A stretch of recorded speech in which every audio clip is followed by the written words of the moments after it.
Wow. So I got a lot of force on this thing. It almost looks like this bar, the drop bar here is bending this way. There's extreme amount of force on there, and that thing ain't budging. Didn't even budge it a little bit. Hey, John here again. So I got this 2002 GMC. It's got 102,000 miles on it, and it's got a vibration. Picked up a vibration a couple months back, and it's getting a little worse. I'm thinking U-joints, but I haven't looked at it yet. Basically, the symptoms are going down the road. The higher speed you go, the more you feel it. It's like a vibration, and it doesn't matter if you're in drive, in neutral, under a load or not. It's kind of a constant vibration. So I'm thinking spinning drive shaft. Hopefully it's the U-joints and not just a rusty drive shaft falling apart. But I got to get under there and see what's doing. So if it is the U-joints, there should be fairly easy to do. 10 minutes, I'll be out here. But let me go take a look and see what. Well, shucks, that was an easy fix. So just walked down here. So I got the truck in neutral because in drive it might be on a pole. You won't be able to move this. But look at this. It's got to be the noise, huh? I mean, I can see. Yeah, I can see the cup moving, so I'm thinking that little bit is probably the ticket. Right about here, if you look, you can see it washing back and forth. So the plan is to loosen these 4 bolts, 1, 2, 3, 4. Taking the 4 bolts off, it'll probably be rusted in there, so like I said, we'll get some kind of pry bar to force it forward a little bit so we can get it down. Alright, so it's an 11. These are 11, so you can get a socket on there, and then if you got a swivel head on your socket or a wobbler, then you can get an extension bar here with a ratchet. But I'm gonna choose to use Astro makes these. Let me get this. They're a socket, right? But they have a wrench or a hex on it, so we could put a 17. So it becomes like a socket. Even though I don't have a box wrench that would fit in there, but because it's sloped here, I don't think it would work anyway, so we're just going to use this. Put this 11 on there. I can't believe these bolts are in good shape. And then we'll see if we can, oh yeah, no problem. That's one anyways.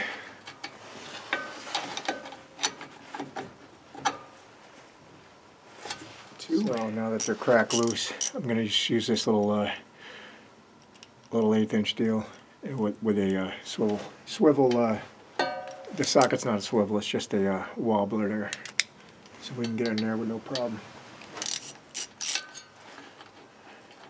Glad to see these bolts are in great shape.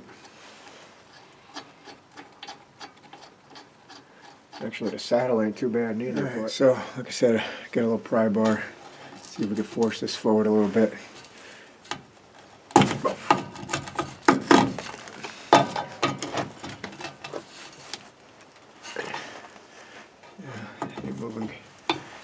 Ain't moving too well, that's the front piece, and I might have to get a bigger pry bar. So it's got pretty good. It's pretty rusty, so it won't shove forward with this little guy here. I'll get a bigger one, but we want to slide this yoke into this seal to relieve the back there, and then we're going to pull it straight back out, and hopefully the seal isn't going to get all maimed up. There, big screwdriver. So we're just going to go ahead and try to hold this. Push it. Oh yeah, no problem. The bigger the bar, the better it is. They're just rusted in that cup there. So we're forward enough for sure. That should drop down. Where's that other bar?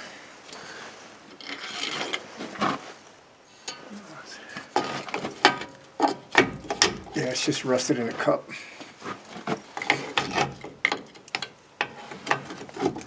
Let's get it out this way.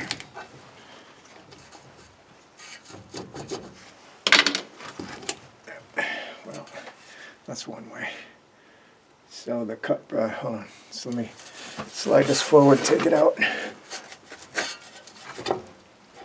Alright. Take that on a bench, take a look at it. So I'm going to get a whiz wheel or something to clean this up, clean all this up with a, look at my Dremel and a little wire wheel in there, clean that all up. Let's go take that thing up on a bench, see what it looks like. Alright, so as you can see, they're starting to break apart. This is a piece of that, whatever it is, plastic or rubber, but and well, that one seems pretty tight. Yeah, there's nothing missing here. Still has grease in it. Same with this side, but this was the fella here. See it back and forth. So, just a matter of time before it. There we go. So let's just see if we can get these out the traditional way. Yeah, they're pretty rusted in there. Not gonna happen. They're pretty rusted in there. Yeah, break the pliers before they come out of there. So we'll just pry it up, yank it out of there.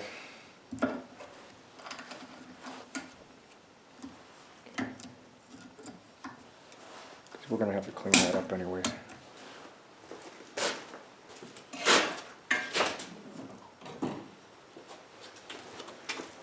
We're gonna have to clean it up anyway, so we'll just break them out of there.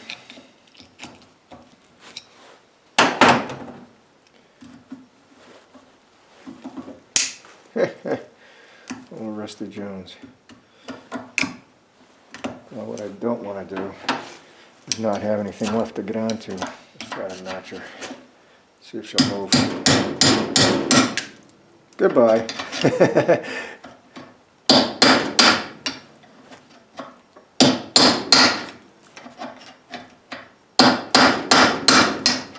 Well, let's try the other side. We can hammer it out this way, or if we get lucky with the other side, we can do that way. Otherwise, we're going to come up with another plan. Plan B.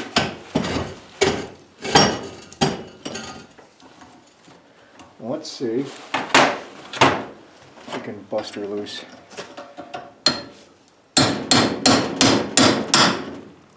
Broke that tab. She's pretty rusted in there. Can't get her to move in the groove. Yep, that did move. Cool. So we got one side out. Well, not exactly. Good old Rusty Jones. Pretty confident we can get the rest of this out. Let's just try banging her home from here.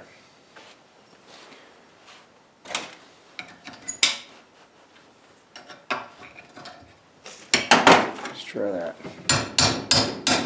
There we go. She's free. Obviously we're not saving any clips. So now we could flip it back over and pound it this way where that clip was. Remember?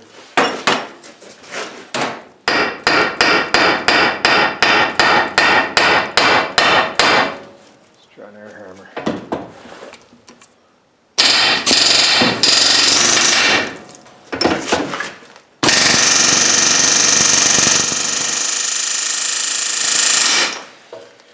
Well, I busted that up enough to get that piece out. So there's that. Well,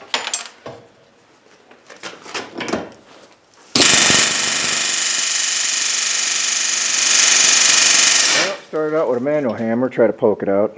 Then went to a pneumatic hammer, tried to poke it out, both ways, in or out. No go. Just put it on this press, 12-ton press, not even budging it. So think about this. Now I guess next option, let's cut this. We'll just cut these off, right? And then see if we can pound it out that way.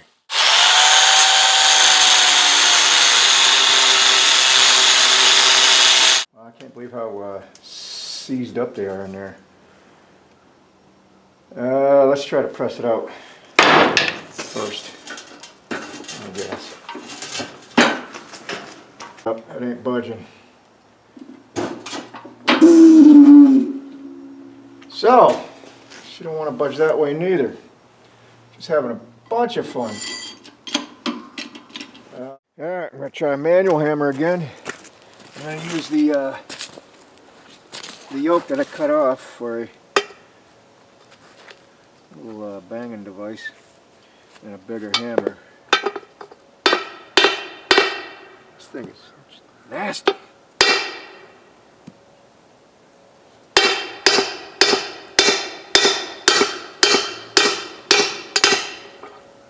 Finally.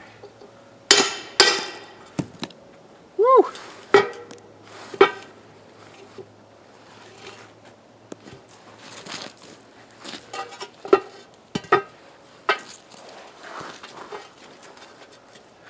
Being really problematic.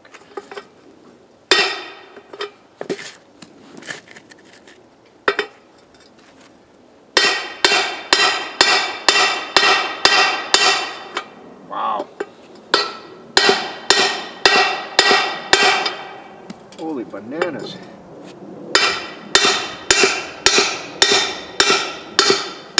There we go. Woo! Alright, that's 2. Let's go to the other side. What are the odds of this thing cooperating? Slim to none. Alright. But we're going to try it the manual way first. See if we can get these clips loose. Oh, look at this. Look at this. Alright. Didn't even break a clip. Not that we're going to reuse them, but so that one seems to come out. Seems. There we go. So let's see if we can get all these out. See if we can pound it out the traditional way.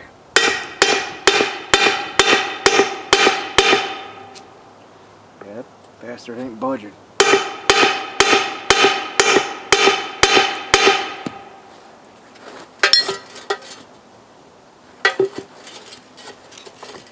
Yeah, so I guess cutting them is the only way you're going to do it, because it's trying to bust this rust ring and the rust underneath. Wow.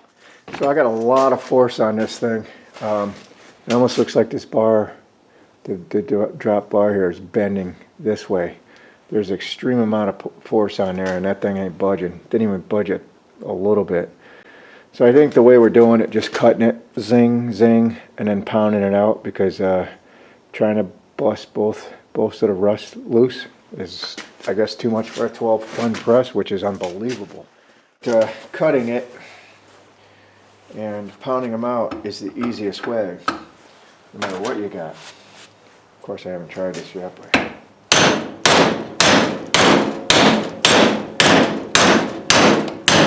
yeah, no problem.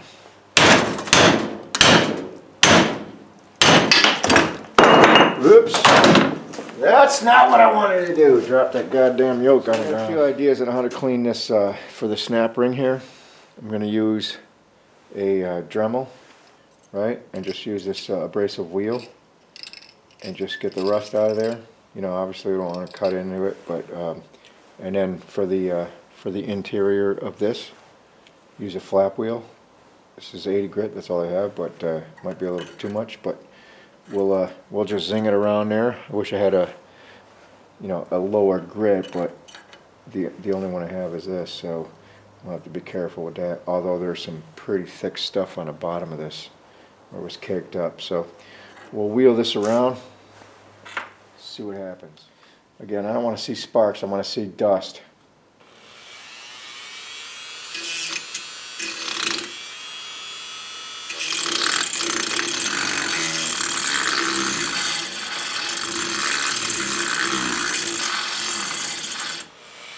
I'm using it on really low. A lot of dust, a lot of rust in there.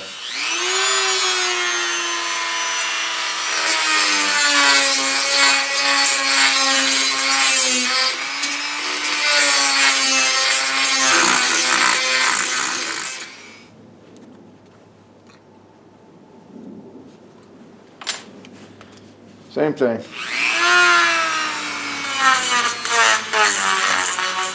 Yeah, a lot of dust.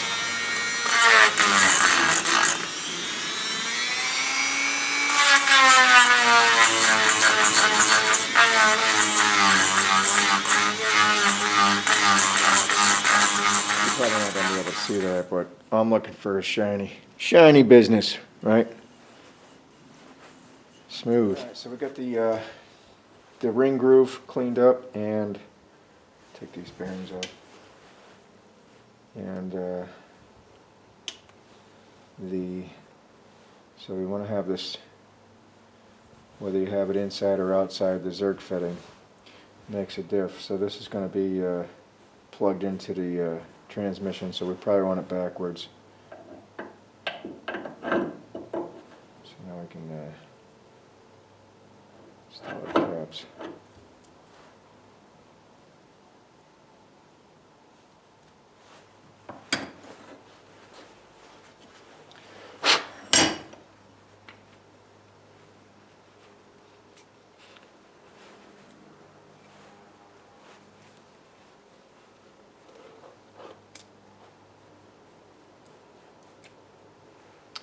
We could probably press this right home with this,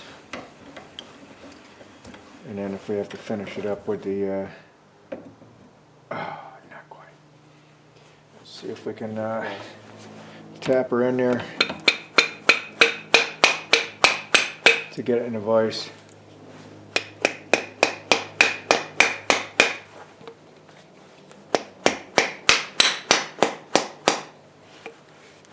That should be plenty. Oh yeah. So then we're just gonna press it home with a vise. Right. Until it seats. We still got the indent. So what I'm gonna do here is perfect. I felt it seat.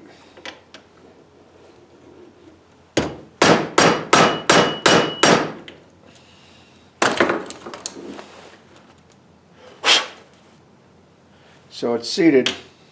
Both are seated. Now we put the clips in. These clips should go in no problem, but just in case, I'm going to use a little bit of fluid film.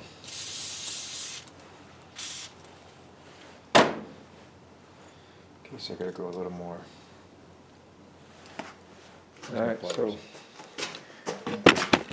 Alright, so you probably can't see it, but so the clips are in, they're seated, and it's nice and tight. We haven't lubed it up yet.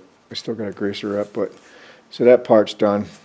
Then we can shove it in the drive shaft, same thing. So I'm just going to repeat the same thing, 2, 4, 6 more times. There we go. Alright.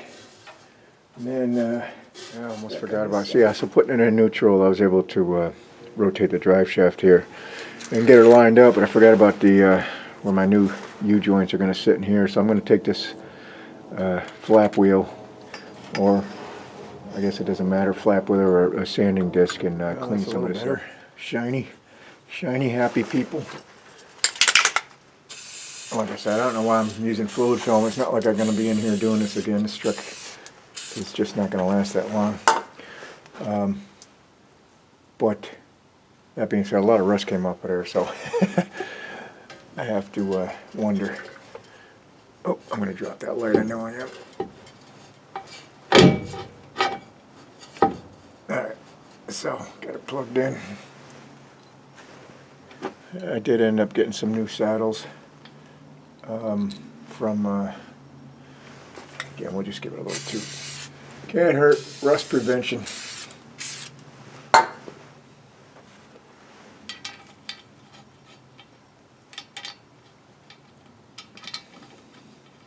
Alright, so I just got back from a test drive. Vibration's gone, good.